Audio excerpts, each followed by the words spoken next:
Good morning सभी बच्चे को दिशा मैथमेटिक क्लासेस सीके में। तो चलिए शुरू करते हैं। वृत्त के बारे में हमने इससे पिछले वीडियो जो बनाए हैं उसमें सब कुछ बता दिए हैं। जीवा, त्रिज्या, व्यास, परिधि, वृत्त, समझ गए। तो इससे आगे बात करते हैं। तो इसमें जो है कुछ हम फिर बता देते हैं। जीवा किसको कहते हैं? वृत्त के एक दो बिंदु को मिलाने वाली रेखाखंड जो होते हैं वही जीवा कहलाते हैं। जो जीवा वृत्त में सबसे बड़ी होती है वही व्यास कहलाता है। व्यास किसे कहते हैं? तो एक बिंदु से दूसरे बिंदु अगर वृत्त में केंद्र से होकर मिलता है तो उन्हें हम व्यास कहते हैं।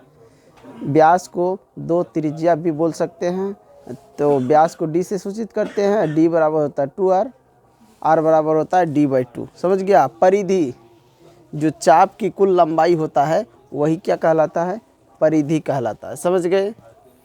अब आज हम बताते हैं त्रिज्यखंड के बारे में। किसके बारे में? त्रिज्यखंड। सबसे पहले वृत्तखंड हम बता देते हैं। वृत्तखंड या अवधा। वृत्तखंड या अवधा किसको कहते हैं? तो इसके बारे में चलिए मान लीजिए कि मैं यहाँ पे एक वृत्त बना रहा हूँ। मैं क्या बनाया हूँ? एक वृत्त बनाया हूँ। तो वृत्त में जो है ये हमारा मान के चलिए एक जीवा ले लिए ए बी। तो वृत्त तो खंडित हो गया ना। एक छोटे वृत्त में खंडित हो गया, एक बड़े में हो गया, दो खंड में हो गया, एक बड़ा खंड एक छोटा खंड। तो ये छोटे वाले खंड को जो किससे जीवा से खंडित हुआ है इसको कहते हैं वृत्तखंड। इसको क्या कहते हैं? वृत्तखंड। तो ये बड़ा वाला खंड हो गया, ये छोटा वाला। तो छोटे वाले खंड को लघु वृत्तखंड बोलते हैं और बड़े वाले खंड को क्या बोलते हैं? दीर्घ वृत्तखंड। समझ गए। तो इन्हीं का परिभाषा लिखना है। लिखो वृत्ताकार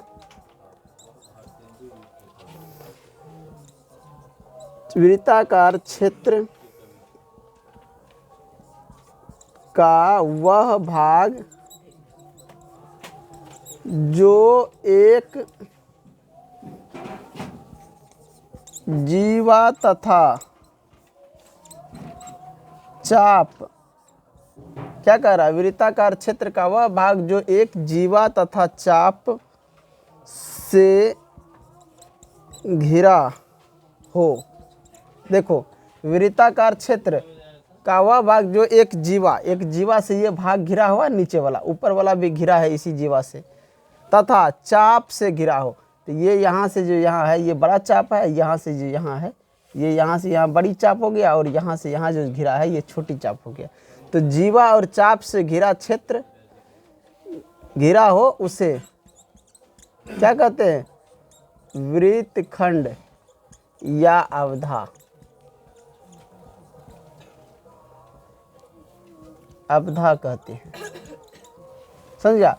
अब वृत्तखंड जो होते हैं वो दो प्रकार के थे बताए ना, एक छोटा वृत्तखंड एक बड़ा वृत्तखंड। इनको छोटे वाले को बोलते हैं लघु वृत्तखंड। लिखेंगे यहाँ पे वृत्तखंड दो प्रकार के होते हैं। पहला है लघु वृत्तखंड और दूसरा है दीर्घ वृत्तखंड। लघु और दीर्घ, यानी कि ये तुमको हो गया दीर्घ, ये बड़ा है दीर्घ, ये छोटा है तो लघु वृत्तखंड। ये होगा दीर्घ वृत्तखंड। आया समझ में? लघु और दीर्घ वृत्तखंड जो यानी कि एक चाप और एक जीवा से घिरा क्षेत्र हो उसी को हम बोलते हैं वृत्तखंड या अवधा। समझ गए।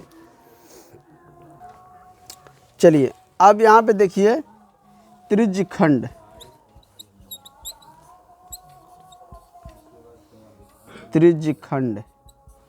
अब हम लोग त्रिज्यखंड किसको कहते हैं? त्रिज्यखंड। तो इन वृत्त को मिटा के थोड़ा सा इन्हीं वृत्त में फिर से वृत्त बना लेता हूँ, तब बताता हूँ। मान के चलिए एक वृत्त है, इसका केंद्र O है। एक बिंदु यहाँ पे A ले लिए और इस बिंदु से केंद्र को मिला दिए तो ये त्रिज्या हो गया। दूसरा बिंदु B यहाँ ले लिए, इस बिंदु को भी केंद्र से मिला दिए, इसको हम लोग त्रिज्या कहते हैं। अब यहाँ से यहाँ की चाप दिख रहा है ना, यहाँ से यहाँ की चाप, इस बिंदु से इस बिंदु की चाप, और इन त्रिज्या और ये त्रिज्या, तो ये भाग घिरा हुआ है ना, खंडित भी है।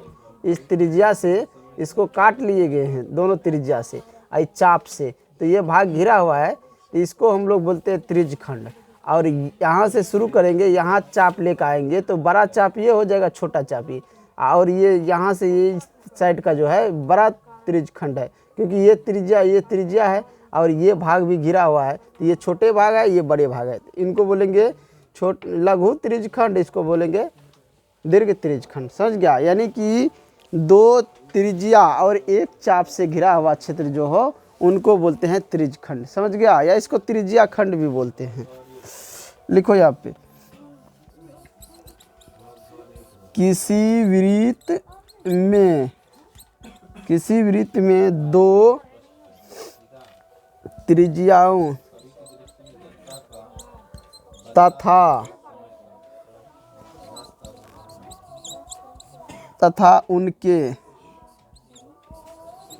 उनके बीच के चाप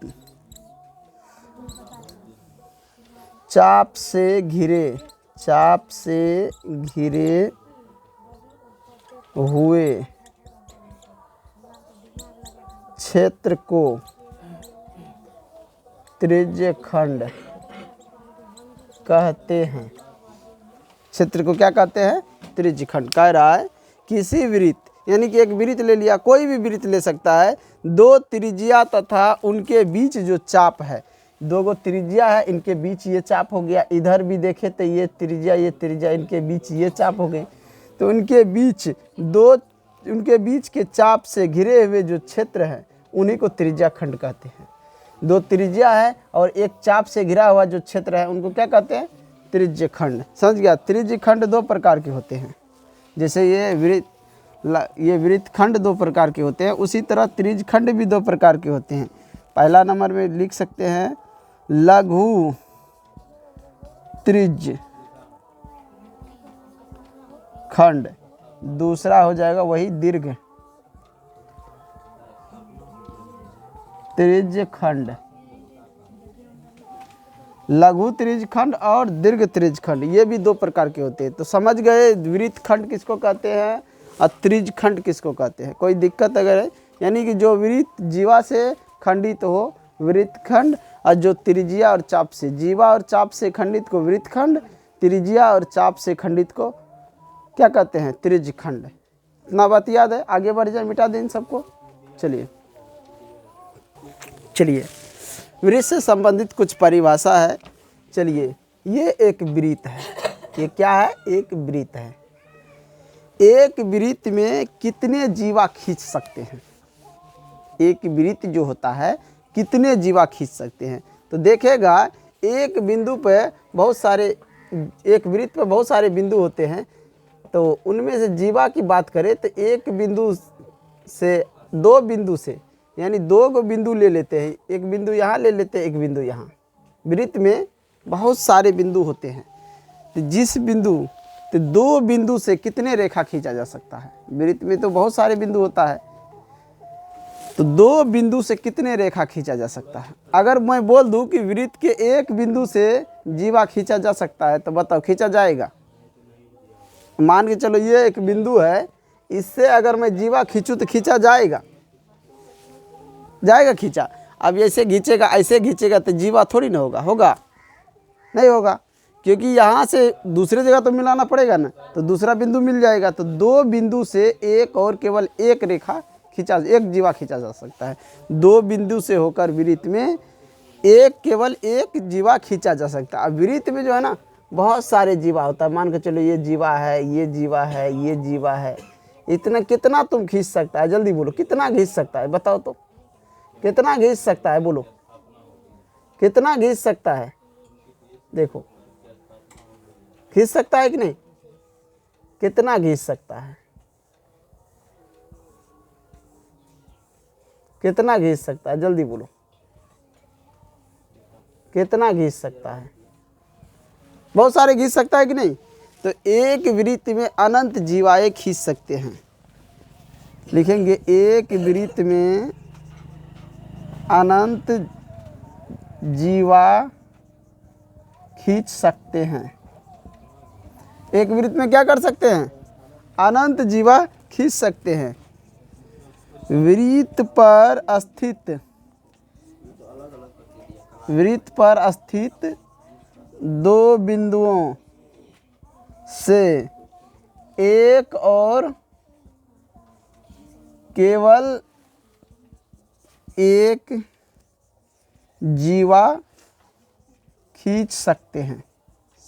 अभी हमने बताई, क्या बताई कि अगर वृत्त के दो बिंदु लो तो उससे ये मान के चलो इसको मिटा दे। चलो इसको हमने मिटा दिए। अब मान के चलो ये वृत्त है, अगर इस वृत्त में मैं दो गो बिंदु ले लेता हूँ, एक बिंदु यहाँ है, एक बिंदु यहाँ है, बताओ इससे कितना रेखा हम खींच सकते हैं, जीवा खींच सकते हैं? अगर मैं इससे बात करूं तो यहाँ से यहाँ एक को खींच सकता हूँ ना। अब दूसरा खींचूं तो दूसरे जगह खिंचाएगा ना, या इसी पे मैं खींचूं? अगर दूसरा खींचूं तो दूसरे जगह खिंचाएगा, या ऐसे ऐसे तो खींच नहीं सकता हूँ। तो दो बिंदु से एक और केवल एक जीवा हम खींच सकते हैं। ये बात ध्यान रखना, समझ गया? जीवा द्वारा वृत्त में दो प्रकार से कोण बना सकते हैं। क्या कह रहे हैं रे? जीवा द्वारा जो है ना वृत्त में दो प्रकार से कोण बना सकते हैं। कैसे दो प्रकार से कोण बना सकते हैं? तो अभी देखो यहाँ मैं बना रहा हूँ। ये मान के चलो एक क्या है, ये एक तुम्हारा जीवा है कि नहीं? अब इन यहाँ भी एक बिंदु है, यहाँ भी, यहाँ से भी एक जीवा मिला दिए, इस जीवा को भी मिला दिए, इस जीवा को भी मिला दिए, इस जीवा को भी मिला दिए। अब यहाँ वाला कोण और यहाँ वाला कोण, तो दो गो कोण हम बना सकते हैं। जीवा द्वारा वृत्त में दो प्रकार से कोण बना सकते हैं कि नहीं? देखो अब यहाँ पे देखो, जीवा का नाम क्या है? मान के चलो ए बी सी और डी। कह सकते हैं ए डी जीवा और बी डी जीवा, बी सी जीवा और ए सी जीवा। यहाँ पे जीवा का नाम लिख सकते हैं ना, जीवा ए सी और B C, B D, A D. देखो नाम लिख सकते हैं, दो गो बिंदु होता है ना, इस जीवा के लिए एक बिंदु यहाँ, एक बिंदु यहाँ है, इस जीवा के लिए एक बिंदु यहाँ, एक बिंदु यहाँ, इस जीवा के लिए यहाँ और यहाँ बिंदु है, इस जीवा, यानी कि दो गो बिंदु हर जीवा के लिए है कि नहीं? ए बी के लिए भी दो गो बिंदु है, लेकिन कोण कितना? तो एक वृत्त में दो गो कोण बन रहा है कि नहीं? क्या कह रहा है? जीवा द्वारा वृत्त में दो प्रकार से कोण बन सकते हैं। जीवा जो होता है उससे देखे तो वृत्त में दो प्रकार से कोण बन सकते हैं। आज समझ में? ये पहला कोण हो जाता है, ये दूसरा कोण हो जाता है, होता है कि नहीं? ये पहला हो गया, ये दूसरा। अगर त्रिभुज की बात करें, पहला दूसरा त्रिभुज हो जाता है। तो किस तरह जीवा द्वारा त्रिभुज में हम कोण बनाएंगे, समझ जाएगा कि नहीं? बना लेगा कि नहीं?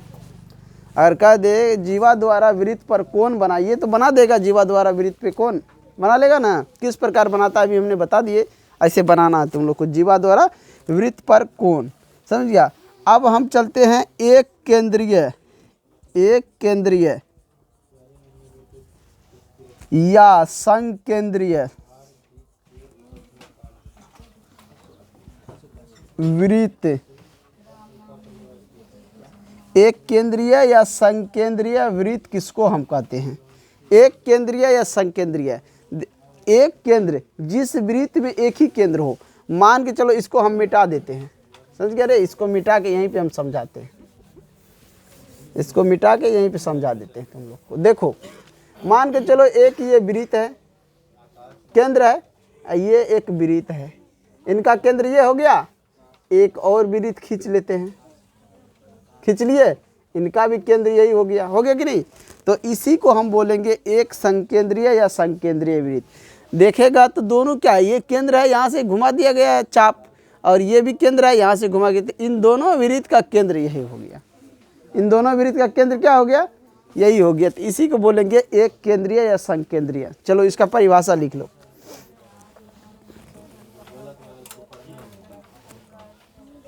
वे वृत्त जिनके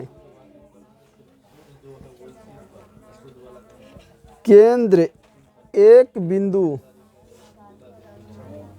हो तथा त्रिज्या भिन्न भिन्न हो। त्रिज्या क्या हो? भिन्न भिन्न हो। मान के चलो ये क्या कर रहा है, वे वृत्त जिनके एक बिंदु हो तथा त्रिज्या भिन्न भिन्न हो। एक बिंदु है, यहाँ से इस वृत्त की त्रिज्या यहाँ है, मान के चलो ये 2 सेंटीमीटर है त्रिज्या, और यहाँ से ये त्रिज्या है, ये मान के चलो कि 3 सेंटीमीटर है। तो त्रिज्या भिन्न भिन्न है कि नहीं, एक 2 है तो एक 3 है, तो त्रिज्या भिन्न भिन्न हो। क्या हो? त्रिज्या भिन्न भिन्न हो। क्या कहलाता? कॉमा एक केंद्रीय या संकेंद्र वृत्त कहलाते हैं। लिख लेगा, जल्दी लिखो। यानी एक ही बिंदु हो, एक ही केंद्र हो और त्रिज्या अलग अलग हो, तो उसको बोलते हैं संकेंद्रीय या एक केंद्रीय वृत्त। आए समझ में? चलिए यहाँ तक लिख लिया, समझ गया ना? ये मतलब कि कह रहा है एक केंद्रीय संकेंद्रीय, समझ गया? अब एक बात समझा देता हूँ। देखो, मैंने एक केंद्र लिया, इससे एक वृत्त बना दिया। अब इन्हीं केंद्र से एक बड़ा चाप लेके मैं वृत्त बना दिया। अब एक छोटा चाप लेके वृत्त बनाता हूँ, एक छोटा चाप लेके वृत्त बनाया हूँ। अब देखा तो ये छोटा वाला चाप का जो त्रिज्या होगा ना वो कम होगा और बड़ा चाप वाला त्रिज्या बड़ा होगा। तो एक ही केंद्र से एक चाप लेके घुमाए, छोटा चाप लेके, कुछ मान लो 2 सेंटीमीटर लेके घुमा दिए तो ये वृत्त बन गया, और 4 सेंटीमीटर लेके घुमाए तो ये बन गया बड़ा वाला। तो केंद्र दोनों का एक ही हुआ ना, इन्हीं को हम बोलते हैं संकेंद्रीय। इनको क्या बोलते हैं? संकेंद्रीय। आगे पॉइंट देखो, त्रिभुज का परिवृत्त। त्रिभुज का परिवृत्त। अब त्रिभुज के परिवृत्त के बारे में जानेंगे कि त्रिभुज का परिवृत्त क्या होता है। त्रिभुज का परिवृत्त क्या होता है? इनको मिटा दे, लिख लिया इन सभी, चलो इनको मिटा देते हैं। चलिए, त्रिभुज का परिवृत्त, मान के चलो यहाँ हम एक त्रिभुज लेते हैं। ये हमने त्रिभुज ले लिए ए बी और सी, त्रिभुज ले लिए। अब देखो, इन शीर्ष से होकर जो वृत्त जाएगा उन्हीं को हम बोलेंगे परिवृत्त। मान के चलो यहाँ पे हम रख दिए चाप, और यहाँ की लंबाई समान होता है। जो केंद्र होगा त्रिभुज का, वो केंद्र क्या होगा? शीर्ष से समान दूरी पर होगा। शीर्ष जो होगा उससे समान दूरी पर होगा, और यहाँ से जब मैं घुमाऊंगा तो ये इस प्रकार घूमेगा।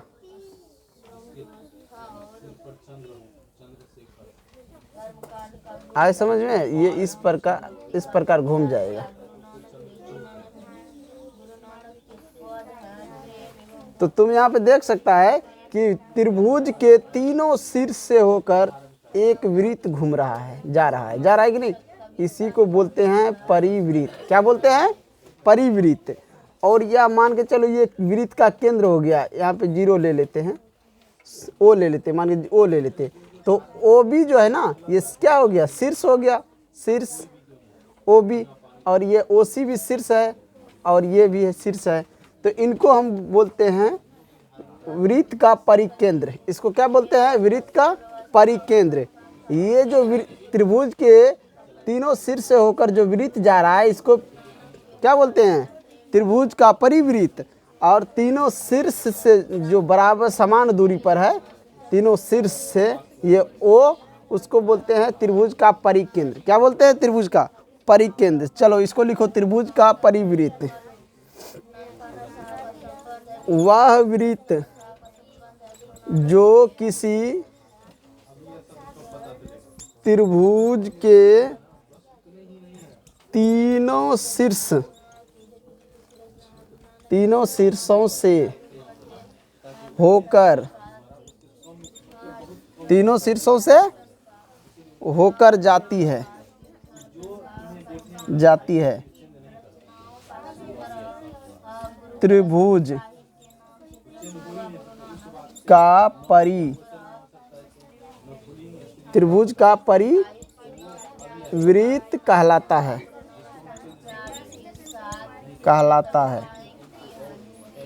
क्या कहलाता है रे? वह वृत्त जो किसी त्रिभुज के तीनों शीर्ष से होकर जाती है। तो ये वृत्त क्या कर रहा है? त्रिभुज के तीनों शीर्ष से होकर जा रहा है। ABC त्रिभुज है, उनके तीनों शीर्ष से होकर जाता है, तो इसको क्या कहते हैं? त्रिभुज का परिवृत्त। परिवृत्त के केंद्र को त्रिभुज, परिवृत्त के केंद्र को त्रिभुज का परिकेंद्र कहते हैं। ये ध्यान रखना, परिवृत्त जो होता है ना, परिवृत्त में के केंद्र जो है त्रिभुज का परिकेंद्र कहलाता है। परिवृत्त के जो केंद्र होते हैं त्रिभुज का परिकेंद्र कहलाता है।